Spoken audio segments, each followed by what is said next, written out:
and welcome to part 3 of Northwest Newsweek Year in Review. In late August, Pikangikum First Nation was finally going to see a bridge built over Barons River, something that the community has been working towards for 30 years. The Ford government announced it'll cover more than half of the cost of the estimated $74 million project. Justin Hardy was in the community for the announcement and had this report. I just think of all the young people, what it will mean to them. They'll get to travel. Pikangikum members had major cause for celebration following the province's commitment to help build a new bridge over the Barons River and an all-season access road to Pikangikum. The remote community has previously had to rely on ice roads in the winter or in the warmer months a 30-minute boat taxi ride from the gravel road north of Red Lake to the First Nation. This new bridge and permanent road will provide year-round vehicle access to the community, something Chief Shirley Keeper and the chiefs before her have been working on since the 1990s. Oh, I'm just so overwhelmed. I have so many feelings rushing through my mind, and with the people here and the guests from the provincial and the federal level, and to have guests from other communities, our surrounding neighbors. And I'd just like to first just thank all the community members that came here to share the funding announcement here in Pikangikum First Nation, and we're making history for our children. The Barons River Bridge and All-Season Road project will increase opportunities for harvesting wood in the Whitefeather Forest. Officials with Frontier Lithium add that this infrastructure will help unlock the potential at their PAC lithium project north of Pikangikum. The project also lays the groundwork for connecting an additional 6 First Nations to Ontario's road network, something Greg Rickford, Minister of Indigenous Affairs, says will be crucial to the communities as they continue to grow. The important message here today for the people of Ontario is that we are unleashing an incredible opportunity here by working with Pikangikum First Nations and the communities farther north to provide real physical access to services and programs and amenities that many of us take for granted.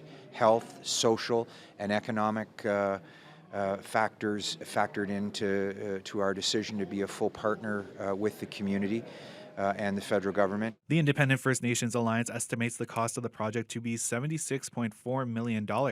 The federal government dedicated over $20 million for the project in the 2024 budget, according to Indigenous Services Minister Patty Haidu, who was not in attendance at the announcement. This is a really important project, not just for Pikangikum, which will help actually increase access to that community year-round, but it's also a really important project for all of Northwestern Ontario. And increasingly, as we see climate change affecting things like ice roads, we're going to be having more and more conversations with our provincial counterparts about how to bridge that gap, literally, about far north communities that don't have access year-round.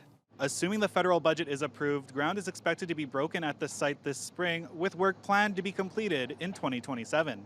Justin Hardy, TBT News.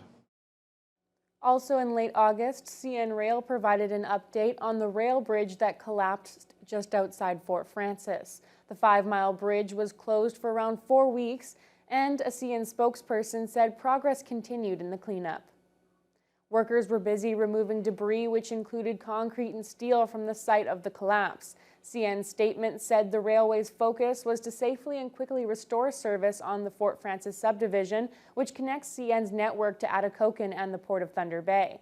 CN was in close contact with customers affected by the closure. The railway added that they were working to reroute traffic wherever possible. The 5-mile bridge reopened in mid-September. The Atikokan generating station will keep powering the region for at least another 5 years. Ontario's energy minister was in Thunder Bay in September to announce the renewed agreement. Nunan had that story. The Atikokan generating station is the biggest 100% biomass-fueled power plant in North America. It's owned and operated by Ontario Power Generation, which just secured a new 5-year contract with the province to keep operating the plant. Energy Minister Stephen Lecce was in Thunder Bay to announce the multi-million-dollar contract. Our province is growing 60% more forecasted demand between now and 2050. So we're taking an all-the-above approach. Certainly nuclear energy will play a critical role, but we're supporting biomass and renewables. We're expanding every form of generation. OPG estimates that the power plant uses 90,000 tons of biomass pellets a year. Thunder Bay's Resolute sawmill produces about half those pellets, and biopower in Atikokan produces the other half. According to Atikokan Mayor Rob Ferguson, The power plant and the biopower facility are the number 1 and 2 biggest contributors to the town's tax base, and together employ over 100 people. Oh, it's huge for the town. It's everything for the town because Ontario Power Generation plays such a big part of the town of Atikokan and the jobs that it provides and the spin-off jobs. OPG estimates that this contract will secure about 400 jobs across the region, from the power plant and pellet production workers to the transportation and service industry jobs that indirectly support them. By using materials harvested in the region, the plant is also protected against the volatility of softwood lumber negotiations with the USA, according to Minister of Northern Development, Greg Rickford. One of the value propositions of pellet technologies made here in northwestern Ontario for a generating station that supplies 70,000 homes, businesses, and hospitals. Continued investment in biomass is something that can be expected from this government, according to newly minted Associate Minister of Forestry and Forest Products, Kevin Holland. To be able to use the mill residuals and the forest residuals to create power is just makes sense, and it's going to be a huge supplier of energy in our province. But it's a critical component of the forestry sector moving forward. Holland says getting this contract signed was a top priority for him in his new role, and that going forward he'll be pushing his government to look at much longer contracts with industry to ensure the financial stability of places like Atikokan. Lee Nunan, TBT News. Red Rock Indian Band held a peaceful demonstration on Highway 1117 at the Nipigon Bridge in late October. Chief Alan Odawa was joined by over 100 band members and other First Nation leaders, speaking out against what they call repeated indignities to ancestral remains at the original site of the Parks Canada Visitor Centre in Nipigon. Jessica Clement reports. Red Rock Indian Band, along with various other First Nations, walked to the Nipigon Bridge Monday morning in protest of what they consider repeated disrespect towards ancestral remains found at the former site of Parks Canada's Visitor Centre in Nipigon. During excavation for the planned National Marine Conservation Area Visitor Centre, the remains of 4 Indigenous ancestors were uncovered. However, they were incomplete due to how much earth had been removed from the site, with around 60 loads of earth still unaccounted for. Chief Alan Odawa Jr. says it's sad that it had to come to a peaceful demonstration to make their voices heard. During May 8th, Parks Canada was digging a hole in, unearthed some of our ancestors, and the red tape and gray areas, we just couldn't get anything back. It was very frustrating because you shouldn't have to go to this extreme to get any answers. Parks Canada has issued a statement saying, though it is beyond our jurisdiction, Parks Canada has advocated for the return of materials from private properties and continues to work with landowners and government departments to locate and return all ancestral remains. We sincerely recognize the pain this unfortunate situation has caused. The protesters ended up blocking the north side of the bridge, slowing down highway traffic to handle informational pamphlets. Through this protest, Odawa is hoping Parks Canada will recognize its mistakes and they'll be able to make meaningful change moving forward. With the burial investigation, they had to wait for the material to get off federal land before they can step in. So it's just that long process. So hopefully what we get out of this is that this never happens again, that the burial unit is involved right from, it doesn't matter if it's on federal or provincial land, the burial should have been involved right away. This is a historical moment to find remains that date back down to the 1400s. This is something that you write a book about, you know. This is pretty big, and the lack of movement and the lack of respect to the First Nation is unfortunate. And it's unfortunate that to this point we couldn't work together to get things moving forward quicker. The Parks Canada statement also says the federal agency recognizes that the discovery of ancestral remains during construction work has been very painful and distressing to members of the Red Rock Indian Band. We remain committed to the ongoing efforts to address the situation with the utmost respect and sensitivity. Jessica Clement, TBT News. Time now for a short break. When we come back, Doug Ford paid a visit to Greenstone. He announced to the CAO, Daryl, and myself that he was going to push for this project and that he was excited about it.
Welcome back to Northwest Newsweek Year in Review. Premier Doug Ford made a surprise announcement for the Geraldton District Hospital in November. Ford pledged $8.5 million for hospital upgrades during a stop on his tour of the Greenstone area. Justin Hardy caught up with the Premier and had that story. We're going to give them another $8.5 million Wow. for long-term care beds, another $500,000 for more nurse practitioners. So, Wow. and it wasn't expected. I just can't say no. That's awesome. Most of that money will be used to renovate roughly 10,000 square feet of unused space at the Geraldton District Hospital to create a new outpatient facility, a lab, and house a new CT scanner. Having those services in the new space will then allow the hospital to convert 6 former hospital bedrooms into long-term care spaces. The news comes as quite a shock to hospital administration, according to board chair Eric Peach. During today's site tour, he announced to the CAO, Daryl, and myself that he was going to push for this project and that he was excited about it. And then within minutes of leaving, he called me and said he'd made some phone calls and that he was going to do his best to make it happen. And then minutes following that, he announced it publicly at his next media event. Ford's visit to Greenstone was originally meant to focus on upgrades to Highway 584, which runs between Geraldton and Nakina. The route also serves Arrowland First Nation, headed by longtime chief Sonny Gagnon. That highway will be a key connection to the eventual road to the Ring of Fire mining area. There was a bulldozer at the announcement site, but Ford chose instead to jump inside an excavator for the photo op. The province partnered with local First Nations to replace 7 culverts along Highway 584 this past summer, with 26 more planned next year before the entire road is repaved. Ford says this road is crucial to upcoming development in the region. I think it's a game changer and just allows people to be able to come here. And I think Chief Sonny, I want to thank him and all the chiefs. I'm very grateful. Like I just said, I have a special spot in my heart for this community, unlike any other community. I love them all, but I love this community a little more. And I just want to thank the leadership through Minister Greg Rickford as well. He's done an incredible job. It's a real team effort here, and I just feel part of the family. There's been plenty of speculation that announcements like these are a sign of a snap election being called in the next few months, but Ford wouldn't reveal much about that possibility. With all of this movement going on in the region, are we starting to think of a date for a potential election at this point? No, I'm not worried about that. I'm just worried about taking care of the community. Justin Hardy, TBT News. Also in November, construction for the new Waasigan transmission line officially began as Hydro One and 9 First Nation partners held a groundbreaking ceremony in Shunya. The $1.2 billion project is expected to take around 2 years to complete and will bring an extra 350 megawatts of electricity to the Northwest. Jessica Clement was there. Officials from Hydro One, along with its 9 First Nation partners, were joined by municipal leaders Friday morning to officially break ground on the 360-kilometer-long Waasigan transmission line project. The milestone came after several years of consultation and collaboration with Indigenous communities, government agencies, and community residents. Fort William First Nation is one of the project partners. Chief Michelle Solomon said Hydro One is taking a step towards true economic reconciliation. There's a lot of industry and companies out there that speak to economic reconciliation, but they haven't yet put action to those plans and to those words. And so I want to acknowledge your work to make sure that you're doing true partnership, true reconciliation. Construction of the project will be done in 2 phases, according to Sonny Kiranakran, Vice President of Strategic Partnerships at Hydro One. It starts here in Shania and moves along to Atikokan. We're going to commence construction on that before the end of this year. And then phase 2 of the project will take it from Atikokan up to Dryden.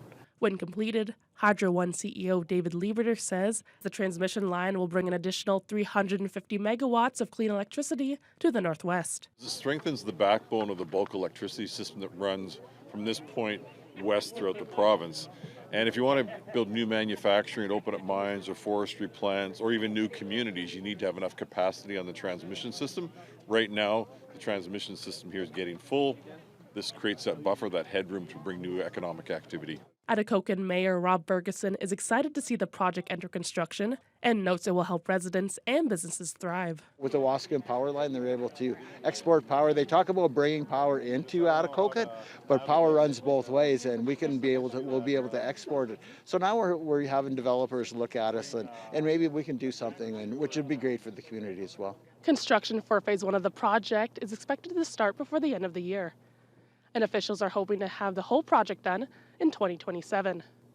Jessica Clement, TBT News.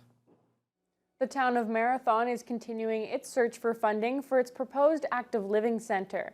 Town leadership voted in November to apply to both the federal and provincial governments for a combined $50 million. Justin Hardy had that story. The current estimated build price for Marathon's planned active living center is $77 million. The 100,000 square foot facility is planned to contain an ice rink, 2 swimming pools, a bowling alley, and outdoor pickleball and basketball courts. 2 nearby First Nations have invested a combined $1.5 million into the build, and now Marathon is seeking $15 million from the provincial government and $35 million from Ottawa. Mayor Rick Dumas says the support from surrounding communities is a big help in the application process. Once we got that announcement, we submitted the federal level. We're going to be submitting the provincial level funding sometime this week. We're just finalizing the last little bit of the wording on the application. So we hope to hear back soon over the next month or two in regards to that. But Council did on October 30th approve this to go to tender on January 2025. Marathon's active living center will be replacing and centralizing a few of the town's existing amenities, all of which were also utilized by nearby communities. Marathon leadership has been working closely with both of their provincial and federal representatives. Thunder Bay Superior North MP Patty Haidu says she's been working with Dumas on potential pathways to getting some of that shortfall covered through federal investment. The most likely pathway will be through the Infrastructure Canada funds. There will be funds available as that infrastructure recapitalization gets sorted out in terms of how best to distribute it. As you know, Infrastructure Canada has different streams of funding. The majority of their funding is actually shared through provinces and territories who then prioritize projects. The current $77 million figure is an estimate, and the town won't know what the actual price will be closer to until it goes to tender. Dumas says should the cost be more than what the town can gather, they may have to take another look at their plans for the facility. What do? Do we scale it back and say, okay, we just need to build a new arena? Or do we need to just build an arena and pool? So that's the kind of stuff we talked about. We're hoping not to have to go there. We're hoping that with the recognition of the importance of this facility for the well-being and health and lifestyle of our communities, that the governments will recognize that. The programs are in place. We believe that we merit enough attention within the programs to deserve the funding models that we're asking the government for. If Marathon gets the money it's asking for and the tender package comes in within the planned budget, construction could begin in the spring of 2025 with an estimated opening in early 2028. Justin Hardy, TBT News. Time now for another short break. The Ignace area was officially chosen as the site for a nuclear waste repository in late November. We'll have that story when we come back. 14 years ago, I sat here on council and put Ignace's name forward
After years of planning and debate, the big decision was finally announced in late November.